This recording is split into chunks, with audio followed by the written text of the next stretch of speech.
welcome to The Tiny Artist. For today's project, I was inspired by OKeeffe. OKeeffe is one of my favorite artists. I was even once told by one of my painting professors that I paint very similar to her, and that was a huge compliment. So I'm going to tell you a little bit about this lady who inspires me. OKeeffe was born in Wisconsin in 1887, so that's a really long time ago. She grew up on a farm and then later moved to Chicago and New York to study art. After graduating, she became an art teacher for a few years, lived down in Texas and a couple other places. But then a man named Alfred Stieglitz actually contacted her to come back to New York and show art in his art gallery in New York. Now, he was a famous photographer, and they started working together on projects. Later, they fell in love and got married. She then began painting beautiful, beautiful pictures of the cityscapes in New York, and she was inspired by the landscapes of New Mexico.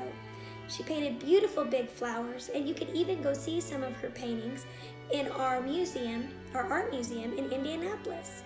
She also has her own museum in New Mexico, where she also lived the rest of her life after Alfred died and she passed away there.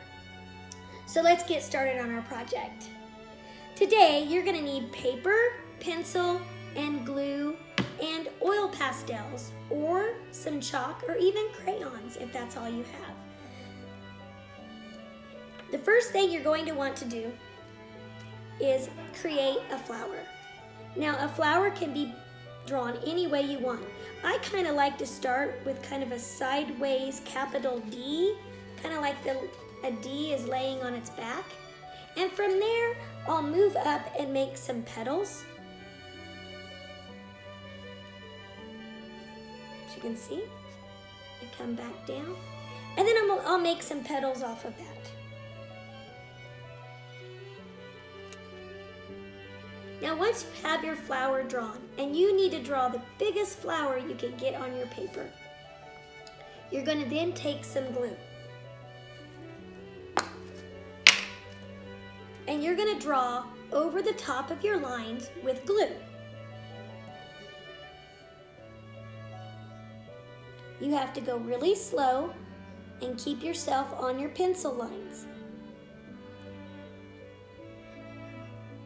I'm only going to do one quick line and then show you what my artwork looked like through the process.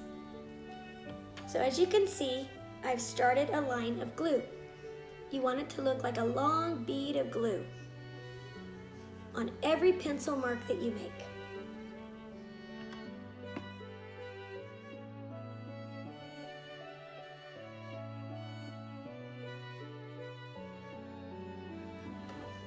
Once that is dry, you're then going to take your coloring utensils. I chose oil pastels. And you're going to start with some different colors. There we go. So I chose pink, yellowy orange, and purple. I'm actually going to rub some purple into the middle of this petal, and then a little pink,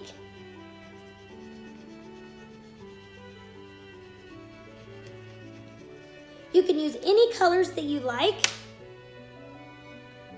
and then some orangey yellow.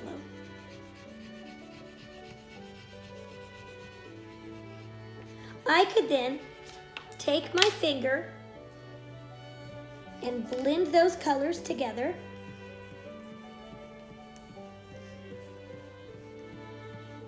To make these beautiful veins through the petals of the flower.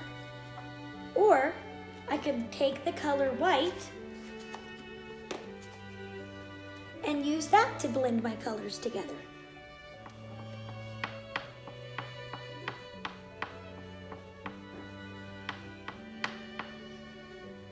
Once I'm done doing that, I will want to take my finger again and just smooth that white into my petal.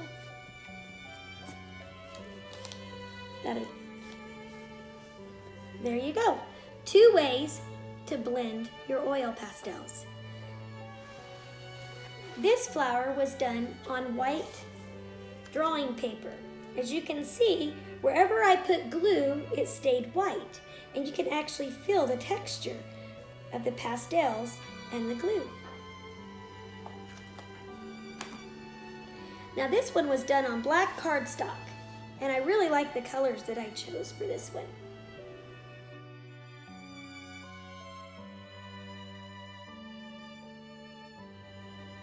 I hope you enjoyed making art inspired by Georgia OKeeffe. Always remember, never give up and have fun in the creative process. See you later.